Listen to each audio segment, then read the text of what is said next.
Hello my dear lovely students, welcome back to my channel Shubham lecturer. आज का ये video class 12 physics का एक बहुत ही इंपॉर्टेंट वीडियो है, क्योंकि इस वीडियो में हम 12th फिजिक्स के चैप्टर 4 जिसका नाम है गतिमान आवेश एवं चुंबकत्व, इसे इंग्लिश में बोलते हैं मूविंग चार्जेज एंड मैग्नेटिज्म। इस चैप्टर के जितने भी मोस्ट इंपॉर्टेंट फॉर्मूले हैं उनको हम इस वीडियो में पढ़ेंगे। देखिए स्टूडेंट, आप सभी को पता है कि फिजिक्स में हमारे न्यूमेरिकल्स पूछे जाते हैं, और न्यूमेरिकल्स अगर हमें सॉल्व करना है तो भैया फॉर्मूला हमें पता होना चाहिए। तो इससे पहले मैंने आपको चैप्टर 1, चैप्टर 2, चैप्टर 3 इन तीनों चैप्टर के फॉर्मूले में आपको बता चुका हूं। आज बारी है चैप्टर 4 की। अब चूंकि जो चैप्टर 4 गतिमान आवेश एवं चुंबकत्व है, ये हमारे बोर्ड एग्जाम की दृष्टि से बहुत ही इंपॉर्टेंट चैप्टर है, तो इसके फॉर्मूले को जानना बहुत ज्यादा जरूरी है। मैंने आपको बहुत सारे न्यूमेरिकल्स बताए, टॉपिक्स भी बताता रहता हूं, लेकिन आप लोगों को टाइम टाइम पर फॉर्मूला भी जानना चाहिए ताकि आप न्यूमेरिकल्स को आसानी से सॉल्व कर सकें। तो इस चैप्टर के जितने भी मोस्ट इंपोर्टेंट फॉर्मूले हैं उनको मैं इस वीडियो में लेकर आया हूं। तो चलिए स्टार्ट करते हैं। वीडियो को लाइक कर दीजिएगा, चैनल पर चैनल को भी सब्सक्राइब कर लीजिएगा। सबसे पहला फॉर्मूला देखिए, ध्यान से समझिएगा। एक हमारे इस चैप्टर में नियम है जिसको हम बोलते हैं बायो-सेवर्ट का नियम, ठीक है। जैसे हमारी केमिस्ट्री में हेनरी का नियम है, राउल्ट का नियम है, ठीक ऐसे इसमें एक बायो-सेवर्ट का नियम है। तो बायो-सेवर्ट के नियमानुसार किसी धारावाही अल्पांश के कारण r दूरी पर उत्पन्न चुंबकीय क्षेत्र का फॉर्मूला क्या होता है। तो देखिए, चुंबकीय क्षेत्र को हम b से डिनोट करते हैं, यहाँ से डेल्टा भी ले लेंगे क्योंकि अल्पांश अवयव के लिए हम निकालें। तो delta b equal to formula होता है म्यू नॉट अपान 4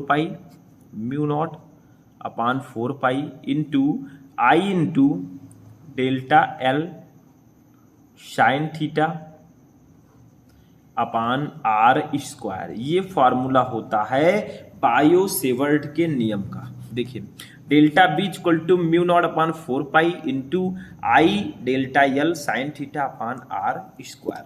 अब बहुत सारे हमारे स्टूडेंट कमेंट करेंगे, सर यहाँ पर डेल्टा बी क्या है। ये है देखिए चुंबकीय क्षेत्र। म्यू नॉट अपान 4 पाई आपको पता होगा, जैसे हम फर्स्ट चैप्टर में 1 अपान 4 पाई एप्सिलॉन नॉट को पढ़ते हैं, वैसे इसमें म्यू नॉट अपान 4 पाई को हम पढ़ते हैं, ठीक। आगे देखिए, आई क्या है, धारा है, ठीक है। आई क्या है, चालक में बहने वाली जो धारा है, ठीक है। डेल्टा एल क्या है, यहाँ पे डेल्टा एल है अल्पांश लंबाई। डेल्टा एल हमारा है अल्पांश लंबाई, अल्पांश अवयव जो लंबाई है अवयव की वो, ठीक है। छोटी सी लंबाई ले रहे हैं तो डेल्टा एल हमने लिख दिया है। आर क्या है, आर ये दूरी है, आर स्क्वायर है, वर्ग है, इससे हमें कोई मतलब नहीं, लेकिन हमें ये पता होना चाहिए कि आर जो है दूरी है, ठीक। तो बायो-सेवर्ट के नियम का फॉर्मूला यही होता है delta B equal to mu naught upon 4 pi into I delta L sine theta upon R square. ये ध्यान रखिएगा, इससे रिलेटेड न्यूमेरिकल आ सकता है। आपको धारा दे दी गई, अल्पांश लंबाई दे दिया गया, दूरी दे दी गई, आपसे पूछा जाएगा चुंबकीय क्षेत्र ज्ञात कीजिए, आप आसानी से निकाल देंगे, ठीक है। थीटा की वैल्यू दे दी जाएगी, साइन थीटा है ज्या, ठीक। दूसरा देखिए, दूसरा तो शायद आप लोगों को पता हो, मैंने न्यूमेरिकल्स भी सॉल्व कराए हैं। जो हमारे प्यारे प्यारे स्टूडेंट हमारे साथ रेगुलर बने हुए हैं, हमारे साथ रेगुलर पढ़ते हैं, उनको पता होगा इसका फॉर्मूला। बताओ किसको किसको पता है, कमेंट कर देना, ठीक है। निर्वात की वैद्युतशीलता एप्सिलॉन नॉट तथा चुंबकशीलता म्यू नॉट में संबंध बताइए। देखिए, एप्सिलॉन नॉट जो है ये निर्वात की विद्युतशीलता है, फर्स्ट चैप्टर में हमने पढ़ा था, और जो चुंबकशीलता है निर्वात की वो म्यू नॉट, इसको डिनोट करते हैं। इसमें रिलेशन क्या होता है, तो मैंने एक फॉर्मूला बताया था, mu not epsilon naught equal to होता है 1 अपान सी स्क्वायर, 1 अपान सी स्क्वायर। ये मैंने आपको फॉर्मूला ऑलरेडी बताया था जब मैं आपको चैप्टर में न्यूमेरिकल्स पढ़ा रहा था, ठीक है। या इसी को आप लिख सकते हैं, क्या लिख सकते हैं, देखिए सी को हम इधर ले जाएंगे तो ये हमारा हो जाएगा C square equal to 1 upon mu not epsilon not, ठीक। इस प्रकार से भी हम इसको लिख सकते हैं। तीसरा तरीका क्या है, एक तरह से और हम इसको लिख सकते हैं, या लिखकर मैं साइड में लिख देता हूं, उधर स्पेस नहीं है। देखिए, इधर से स्क्वायर हटाएंगे तो ये सी बचेगा, सी इक्वल टू हो जाएगा, जब इधर से स्क्वायर हटाएंगे तो इधर अंडर रूट लग जाएगा, 1 का अंडर रूट तो 1 ही होगा, तो ये हो जाएगा 1 upon under root mu not epsilon not. ठीक, ये फॉर्मूला भी आप यहाँ पर लिख सकते हैं। तो 2-3 तरह से इस फॉर्मूले को लिख सकते हैं, ध्यान रखिएगा। और देखिए यहाँ पर ध्यान दीजिए, म्यू नॉट क्या है, निर्वात की चुंबकशीलता, एप्सिलॉन नॉट है निर्वात की विद्युतशीलता, सी क्या है, सी है प्रकाश की चाल। सी क्या है स्टूडेंट, ये है प्रकाश की चाल। और हम सभी को पता है प्रकाश की चाल कितनी होती है, 3 × 10⁸ मीटर प्रति सेकेंड। ठीक, ये हमारी प्रकाश की चाल। बस हो गया, समझ में आ गया कि नहीं आया? बहुत सिंपल सा है, समझ में आना चाहिए। तो सेकंड वाला हमारा फॉर्मूला समझ में आ गया। चलिए थर्ड फॉर्मूला देखते हैं। अब देखिए स्टूडेंट, हमारा जो नेक्स्ट फॉर्मूला है वो क्या है, ध्यान से समझिएगा। अनंत लंबाई के ऋजुरेखीय धारावाही चालक के कारण उत्पन्न चुंबकीय क्षेत्र, यानी कि अनंत लंबाई का एक ऋजुरेखीय धारावाही चालक है, इसके कारण उत्पन्न चुंबकीय क्षेत्र का फॉर्मूला क्या होगा? तो चुंबकीय क्षेत्र की तीव्रता को V से डिनोट करते हैं। V इक्वल टू फॉर्मूला आपका होगा μ0/2π, μ0/2π। देखिए μ0/4π भी होता है, μ0/2π भी होता है, इसको ध्यान में रखिएगा। ठीक है, तो μ0/2π इंटू I/R, I/R। ठीक है, ये आपका फॉर्मूला भी होता है चुंबकीय क्षेत्र का। ठीक, तो आपसे कोई पूछे कि अनंत लंबाई के ऋजुरेखीय धारावाही चालक के कारण उत्पन्न चुंबकीय क्षेत्र का फॉर्मूला क्या होगा, तो B equal to μ0/2π into I/R। ठीक, तो यहाँ पर देखिए μ0 है निर्वात की चुंबकशीलता, I है धारा और R है, देखिए R है दो चालकों के मध्य की दूरी। ठीक है, यानी कि दूरी है, तो I क्या है, धारा है। ठीक है, और R क्या है, चालकों के मध्य दूरी लिख सकते हैं हम। ठीक है, दूरी।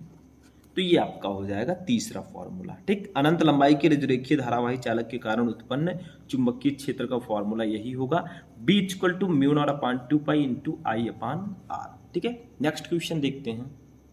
अब यहाँ पर एक चीज और ध्यान में आपको रखना है। देखिए μ0/4π की जो वैल्यू होती है वो कितनी होती है, वो होती है 10⁻⁷। ये ध्यान रखिएगा। ठीक है, दूसरी कंडीशन यहाँ पर μ0/2π आया है, तब क्या करेंगे, μ0/2π आ गया है, तो यानी कि इधर से 2 इधर चला गया है। ठीक है, तो इसकी वैल्यू जो होगी वो 2 × 10⁻⁷ होगी। इतना आपको ध्यान रखना है बस। ठीक है, समझ में आया? चौथा क्वेश्चन देखते हैं। देखिए 4th नंबर, वृत्ताकार धारावाही कुंडली के केंद्र पर उत्पन्न चुंबकीय क्षेत्र। एक वृत्ताकार धारावाही कुंडली है, इसके केंद्र पर उत्पन्न चुंबकीय क्षेत्र का फॉर्मूला क्या होगा? देखिए B इक्वल टू हमारा फॉर्मूला होगा, B इक्वल टू μ0NI/2R। ठीक है, ये फॉर्मूला होगा हमारा वृत्ताकार धारावाही कुंडली के केंद्र पर उत्पन्न चुंबकीय क्षेत्र का। B equal to μ0NI/2R। अब यहाँ पर एक चीज आप ध्यान दीजिए, μ0 क्या है सबको पता है, निर्वात की चुंबकशीलता। N क्या है, N है देखिए भैया कुंडली है, और कुंडली में फेरे होते हैं, तो N हमारा है फेरों की संख्या, फेरों की संख्या, सॉरी फेरों की संख्या। ठीक है, I तो आपका धारा है, लेकिन यहाँ पर R क्या है, देखिए यहाँ पर R जो है ये दूरी नहीं है, R त्रिज्या होगी, क्योंकि देखिए कुंडली के केंद्र, ठीक है कुंडली है, त्रिज्या, वृत्ताकार है तो त्रिज्या होगी R। ठीक है, समझ में आया, वृत्त की त्रिज्या।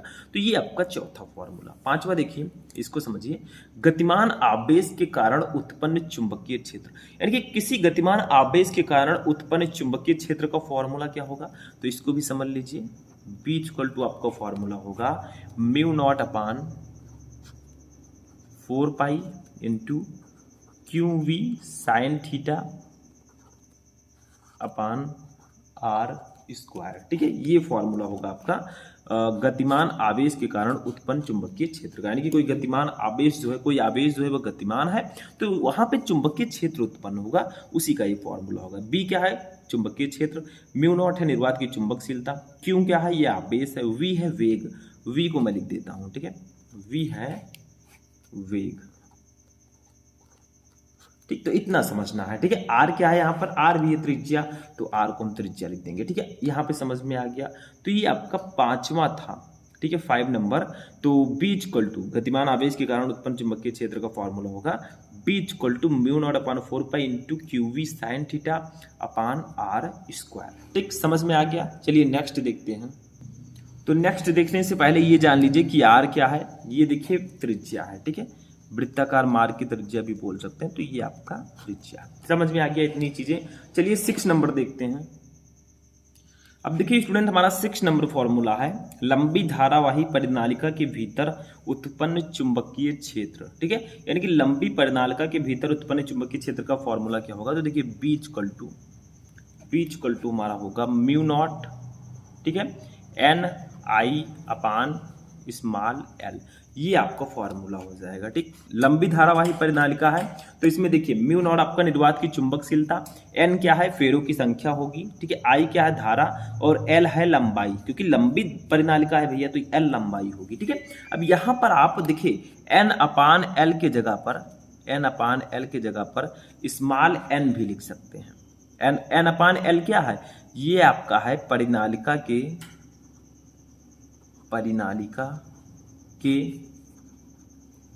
प्रति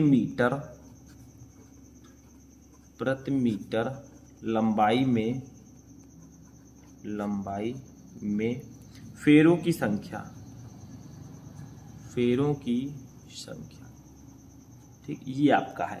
देखिए अब आप इस फॉर्मूले को कुछ इस प्रकार से भी लिख सकते हैं, क्योंकि एन अपान एल के जगह पर हम स्मॉल एन भी कर सकते हैं। तो इसी फॉर्मूले को अब हम लिख सकते हैं B equal to mu not small N into I, क्योंकि एन अपान एल के जगह पर हमने स्मॉल एन कर दिया है। तो इस प्रकार से भी आप इस फॉर्मूले को लिख सकते हैं। ठीक है, तो 2 प्रकार से हम इस फॉर्मूले को लिख सकते हैं। चलिए नेक्स्ट देखते हैं। यहाँ पर एक चीज ध्यान दीजिएगा, मैंने बता दिया सारा कुछ क्या है, संकेत भी जानना है। डायरेक्टली ऐसे पूछ लिया जाता है कि लंबी परिनालिका के भीतर उत्पन्न चुंबकीय क्षेत्र का फॉर्मूला लिखिए, तो आपको बताना है। देखिए अब 7वां फॉर्मूला है एक समान चुंबकीय क्षेत्र में गतिमान आवेश पर बल, जिसे हम लॉरेंज बल भी बोलते हैं। मतलब एक समान चुंबकीय क्षेत्र में गतिमान आवेश पर बल। देखिए जब कोई इलेक्ट्रॉन किसी चुंबकीय क्षेत्र में गति करेगा तो उस पर एक बल कार्य करेगा, जिसको हम लॉरेंज बल बोलते हैं। अगर वही इलेक्ट्रॉन किसी वैद्युत क्षेत्र में गति करेगा तो वो जो है उस पर वैद्युत बल लगेगा। ठीक है, तो ये ध्यान में रखना है। लॉरेंज बल का फॉर्मूला होता है F इक्वल टू, लॉरेंज बल को भी हम F से ही डिनोट करते हैं, और F इक्वल टू होता है QVV साइन थीटा। ठीक, ये आपका होता है लॉरेंज बल का फॉर्मूला। अब यहाँ पर 2-3 चीजें आप समझ लीजिए, Q क्या है, V क्या है और B क्या है। ठीक है, तीनों मैं बता देता हूँ। देखिए Q है आवेश तो सबको पता है Q से डिनोट करते हैं। V है वेग, जो भैया आवेश है, जो इलेक्ट्रॉन है वो किसी वेग से गति करेगा। ठीक है, तो V वेग है।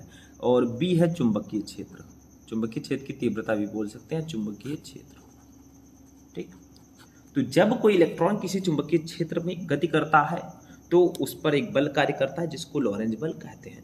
मान लीजिए वो इलेक्ट्रॉन क्यों है, वो आवेश जो है क्यों है, और इलेक्ट्रॉन पर आवेश क्यों है, वो V वेग से गति कर रहा है चुंबकीय क्षेत्र में, तो फॉर्मूला होगा F equal to QVV sine theta. ठीक, इतना समझ में आया। 8 नंबर फॉर्मूला देखते हैं। ठीक है, देखिए बाह्य चुंबकीय क्षेत्र में स्थित चुंबकीय द्विध्रुव पर कार्यरत बल युग्म का आघूर्ण। देखिए बल युग्म के आघूर्ण को हम टाउ से डिनोट करते हैं। किससे? टाउ, ये ऐसे बनाते हैं टाउ को। टाउ इक्वल टू फॉर्मूला होता है MB sine theta, MB sign theta. ठीक, ये आपका फॉर्मूला होता है, तो इसको याद रखिएगा, that's a most important formula. अब टाउ है आपका बल युग्म का आघूर्ण, M क्या है, M और B क्या है। देखिए M है चुंबकीय आघूर्ण, चुंबकीय आघूर्ण, और B क्या है, चुंबकीय क्षेत्र की तीव्रता या चुंबकीय क्षेत्र। ठीक, तो इस प्रकार से आप इसको बहुत आसानी से लिख सकते हैं। ठीक है, तो ये आपका फॉर्मूला होगा बल युग्म का आघूर्ण। ठीक है, इसमें और भी फॉर्मूले हैं, जैसे वृत्तीय पथ की त्रिज्या हो गई, परिक्रमण काल हो गया, तो इन सबको आप लोग अच्छे से पढ़ लीजिएगा, क्योंकि ये सब भी आते हैं। ठीक है, तो आज हमने एक छोटी सी क्लास आपको दी, ज़्यादा लॉन्ग क्लास नहीं था। बहुत सारे स्टूडेंट कहेंगे सर बहुत छोटा था। देखिए आज की क्लास में मैंने एक चैप्टर के फॉर्मूले को बताया है। ठीक है, फिर मिलेंगे नेक्स्ट वीडियो में नेक्स्ट फिजिक्स के क्लास के साथ। टेंशन मत लो, पूरी तैयारी मैं करवाऊंगा। तो ये जो 8 फॉर्मूले हैं ये इस चैप्टर से बहुत ज़्यादा इंपॉर्टेंट हैं, इनको पढ़ लीजिएगा। आगे मैं आपके लिए कंटेंट लाता रहूँगा। तो चलिए मिलते हैं नेक्स्ट वीडियो में नेक्स्ट टॉपिक के साथ। तब तक के लिए जय हिंद।